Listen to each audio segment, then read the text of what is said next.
Ladies and gentlemen, may I have your attention, please? Covering both sides of the big issues with the analysis you trust on News Radio 1040 WHO. Oh, I'm doing it. You're probably doing it. You're enjoying all this great food during the holiday season, but you're guilting yourself over it. Is that really healthy? Here's a healthy living expert who takes a holistic approach to healing by looking at the mind, body, and spirit. Dr. Matt Chalmers is back on the Davison Family Dentistry Newsmaker line. Dr. Chalmers, good morning. Welcome back to WHO Radio. Good morning. Thanks for having me. So, doctor, look, I tell myself, hey, well, as long as I feel guilty about all of this, I'll get back on track after the holidays. But is that really the healthy way to approach eating during the holidays? If the guilt gets you actually back on track, then yeah. The problem we get into is if people don't make any positive change and they just sit in their guilt and sit in their shame, it gets really, really bad for them, and that's definitely not a place we want to go. So what is a proactive way, Dr. Chalmers? You're not going to turn down all of the chocolate, but what is a proactive way to keep healthy during the holiday season?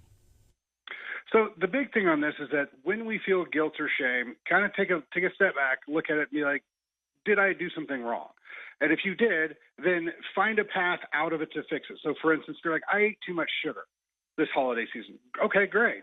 Is there a fix for that? We call this moving to the cause side of the equation. Like, yeah, okay, so I'm going to start making my food with allulose, monk fruit, stevia, so I can get rid of some of the sugar that causes me the problem. Fantastic. Or if I'm overeating, I'll use smaller plates, I'll drink more water, that type of a thing. Coming up with a plan to fix these things is the proper response to the grief and to the shame. Dr. Matt Chalmers on News Radio 1040 WHO. So, Dr. Chalmers, I often think, okay, if you go to a party and you say, I've overindulged too much, and you sort of resist, you say, okay, I'm not going to have any big snacks here. I'm not going to eat for fun here. Could you be actually doing yourself some damage through just constant denial? As long as the denial is part of a plan to make yourself better, absolutely not.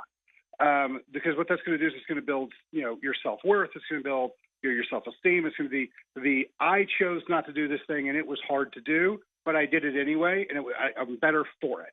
Then yeah, it's actually going to be really beneficial. If all you ever do is deny yourself things and you sit again in this negative function of I never get to do anything, nothing's ever fun, that's problematic.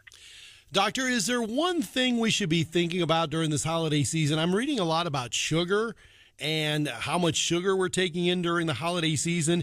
Is there one thing that you think people really should be thinking about when they're thinking about eating healthier? The biggest sugar is a great place to start. It's a pretty easy thing to replace if you're going to make your own foods.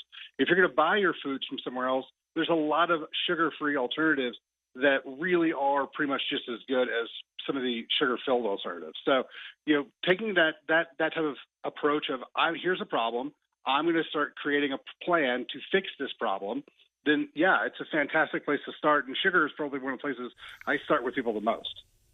Healthy living expert, Dr. Matt Chalmers. Dr. Chalmers, of course, that's timely commenting. Thanks very much for your advice for us this morning.